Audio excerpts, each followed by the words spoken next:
Hello everyone. In this video, we will discuss about banking insurance law and some most 15 important questions which were frequently asked in any legal examinations. The first one is banking regulation. Banking regulation refers to the system of laws and rules that governs the establishment, functioning, and control of banks. Since banks deals with public deposits and savings, they are not allowed to operate freely like ordinary business entities. The law prescribes how banks should be performed, how much capital they must maintain, how they can accept deposits, and how they can lend money. These are the things. The main objective of banking regulation is to ensure safety, discipline, and trust in the banking system. From a legal standpoint, banking regulation is important because it explains why banks are subject to strict statutory control. Regulations protect depositors, prevent misuse of public funds, and avoid banking failures. It also ensures uniformity in banking practices and promote financial stability. Questions on banking regulations is often being asked in law exams and understanding of regulatory control and depositor protection. For example, a bank cannot start its operations or open a new branch merely on its own decision. It must follow legal requirements and obtain approval from the regulatory authority. This ensures that only financially sound and well managed institutions are allowed to function as a banks. The next one is negotiable instruments. So negotiable instruments are written legal documents that contains an unconditional promise or order to pay a fixed sum of money. These instruments are transferable, meaning owner can pass from one person to another in the ordinary course of business. The person who holds the instrument gets a legal right to receive the payment. These negotiable instruments are designed to facilitate trade by reducing dependence on cash transactions. The legal importance of the negotiable instruments lies on their negotiability and enforceability. The law protects the holder of the instrument and allows him to sue in his own name. This creates confidence in commercial dealings and ensures smooth flow of trade. Negotiable instruments are important because they connect banking law with commercial law and every business practices. For example, when a check is issued towards payments of goods, the seller can endorse that check to another person. The new holder can legally claim payment from the bank, showing how negotiable instruments circulate money in commerce. So we can treat check as a negotiable instrument over here. The next topic is check dishonor. Check dishonor occurs when a bank refuses to honor a check presented for the payment.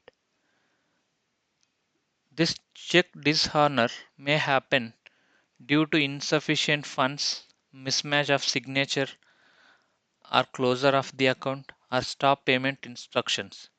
Since checks are widely used in business transactions, dishonor of checks affects trust and credibility in financial dealings. In legal, check dishonor is treated as a serious matter to ensure financial discipline. The legal law discourages people from issuing checks without sufficient funds. It provides legal remedies to the payee and imposes liability on the drawer. Check dishonor is important instrument because it reflects the intersection of banking law and criminal liability. For example, if a person issues a check knowing that his account does not have sufficient balance and the check is dishonored, the payee can initiate legal proceedings. This protects the interest of honest parties and maintain confidence in check transactions.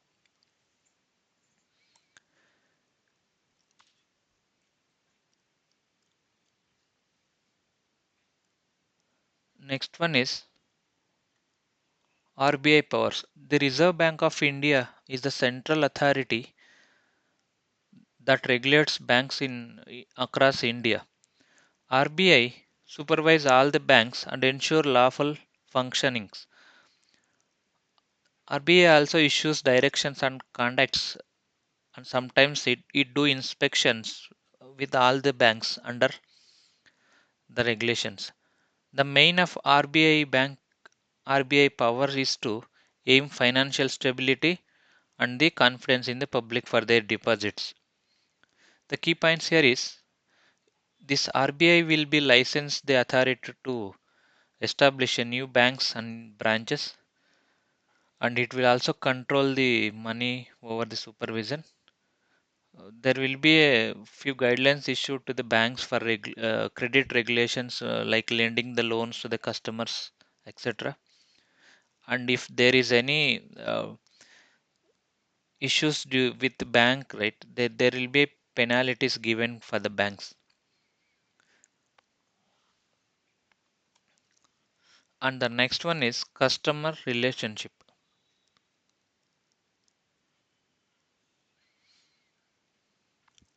The customer relationship between the banker and the customer is a contractual in nature. It is based on the trust between the customer and the bank. The bank must provide proper service to the customer, maintain secrecy of their accounts.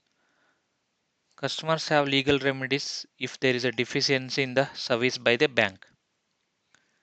So banker should take care these points. That is secrecy of the bank accounts, proper service to be lended. There will be accountability legally, and there is a contractual relationship. For example, wrong debit in account. In this case, the customer can approach the court, or if bank refuses check wrongly. If check if the check is not honored to the customer, the bank can, in that case, customer can go to the court.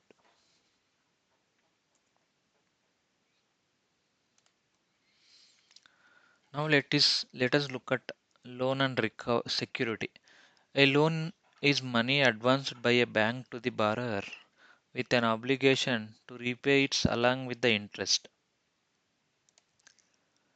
Lending involves financial risk, especially when the borrower defaults. To reduce this risk, bank takes security from the borrower. Security acts as a safeguard and assures the bank of recovery in case of non-payment. From legal point of view, loan and security are closely connected concepts. Security encourages banks to lend and support economic activity. Law regulates how security is created, maintained, and enforced. Understanding loan and security is important because it explains risk management in banking and the rights of bank against default borrowers. For example, in a housing loan, the property purchased is given as a security to the bank. If the borrower fails to repay the loan, the bank can enforce the security and recover its dues according to law. The next one is NPA, which is non performing asset. A non performing asset, commonly known as NPA, refers to a loan or advance where the borrower fails to repay the principal or interest within the prescribed time. When a loan stops generating income for the bank, it is treated as non performing asset. Non performing asset indicate that the bank's funds are blocked and are not yielding any return. This concept is crucial because banks mainly survive on interest income from loans. From a legal and banking perspective, NPAs are serious issue because they affect the financial health of banks. High level of non-performing assets are reduced profitability, weaken capital strength, and limit the bank's ability to lend further. For example, if a borrower fails to pay loan installments continuously for more than 90 days, the bank classifies that loan as a non-performing asset. Once it is classified as NPA, the bank initiates recovery proceedings under applicable recovery laws. The next one is recovery laws. These are special laws enacted to enable banks and financial institutions to recover unpaid loans efficiently. Normal civil court procedures are lengthy and time consuming, which can delay recovery for the years. To overcome this problem, special legal mechanisms and tribunals are created for speedy recovery of bank dues. Recovery laws aim to ensure that banks can reclaim their money without unnecessary delay. From the legal standpoint, recovery laws are essential to protect the banking system from collapse due to bad loans. They balance the rights of borrower and lenders by providing a structured and lawful recovery process. For an example, when a borrower defaults on a large loan, the bank does not approach any ordinary civil court. Instead of that, it initiates recovery proceedings under special recovery laws before the designated authority to recover its dues quickly. The next topic is insurance contract. An insurance contract is a legally binding agreement between the insurer and the insured. Under this contract, the insured agrees to pay a premium, and in return, the insurer promises to compensate for loss arising from a specified risk. The purpose of an insurance contract is to provide financial protection against uncertain future events. This contract is based on mutual obligations and legal enforceability. Legally, insurance contracts are governed by a specific principles such as utmost good faith, insurable interest, and indemnity. These three principles distinguish insurance contracts from ordinary commercial contracts. For example, when a person purchases motor insurance by paying the premium, the insurer becomes legally bound to compensate for accidental damage as per the terms of the policy. Failure to honor this obligation can lead to legal action by the purchase of the insurance. Now let's look at life insurance. Life insurance is a contract that covers the risk associated with the human life. Under this contract, the insurer agrees to pay a fixed sum of money either on the death of the insured or on the maturity of the policy. Life insurance is not merely contract of indemnity but a contract of assurance because the payment is certain to occur at some point. Life insurance plays a very important role and it provides financial security to the family of the insured and acts as a tool for long term savings. Law regulates life insurance strictly because it involves public interest as a long term financial commitments. For example, if a policyholder dies during the policy period, the insurer pays the assured amount to the nominee. This payment helps the family cope with financial loss caused by the death. And the next one is general insurance. General insurance refers to an insurance contract that covers risks other than human life. It includes insurance of property, goods, vehicles, health, and liability. Unlike life insurance, general insurance contracts are usually short term in nature, mostly for an year. The purpose of general insurance is to protect individuals and businesses from sudden financial losses arising out of unforeseen events such as accidents, fire, theft, or natural calamities. From a legal perspective, general insurance is an important because it is mainly a contract of indemnity. This means the insurer compensates only the actual loss suffered by the insured and not more than that. Here, the law strictly applies principles such as indemnity, insurable interest, and utmost good faith to general insurance contracts. For example, when a person insures his car under a motor insurance policy and the car meets with an accident, the insurer compensates the cost of repair. The insured cannot make profit out of the insurance as compensation is limited only to the actual loss suffered. The next one is IRDA. The Insurance Regulatory and Development Authority, commonly known as IRDA, is a statutory body that regulates and supervises the insurance sector in India. It was established to protect the interests of policyholders and to ensure orderly growth of the insurance industry.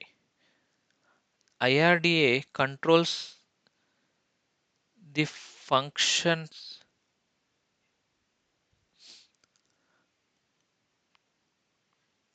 functioning of insurance companies and insurance intermediaries through rules, regulations, and guidelines. Legally, IRDA plays a very important role because insurance involves long term public money and trust. For example, an insurance company cannot start its business without obtaining a license from IRDA. Even after licensing, it must strictly follow IRDA regulations regarding policy terms, claim settlement timelines, and customer protection. The next topic is claim settlement. Claim settlement is the process by which an insurance company pays compensation to the insured for the loss covered under the policy. It is the most crucial stage of an insurance contract because the real value of insurance is realized only at the time of claim settlement. The insurer verifies the claim, assesses the loss, and then decides the amount payable according to the policy terms. From a legal standpoint, settlement must be fair, transparent, and timely. Unreasonable delay or wrongful rejections of claims amount to the deficiency of service. In such case, law provides remedies to the fault policyholders if insurance fails to settle genuine claims. For example, if a person meets with an accident and files a motor insurance claim with all required documents, the insurer is legally bound to process and settle the claim within a reasonable time. Failure to do so can lead to legal action against the insurer. The next topic is subrogation. Subrogation is a legal principle under insurance law which comes into operation after the insurer has paid the claim to the insured. Under this principle, the insurer steps into the shoes of the insured and acquires the right to recover the loss from a third party responsible for the damage. Subrogation ensures that the insured does not receive double benefit. For example, if a car insured under a policy is damaged due to the negligence of another driver, the insurer first compensates the insured.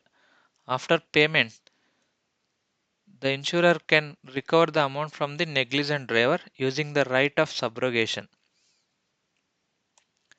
And the very important next topic is consumer disputes. Consumer disputes in banking and insurance arises when there is a deficiency in the service or unfair practice or negligence on the part of the bank or insurance company.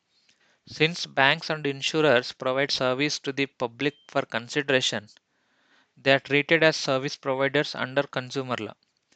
Any failure such as delay, wrongful deduction, non-settlement of claims, or improper conduct can give rise to a consumer dispute. The consumer law aims to protect consumers from exploitation and unfair treatment. For example, if an insurance company delays settlement of a genuine claim without a valid reason, the policyholder can file a complaint before the consumer forum. Similarly, if a bank wrongly charges penalties or fails to honor its service obligations, the customer can seek compensation for deficiency in service under the consumer law.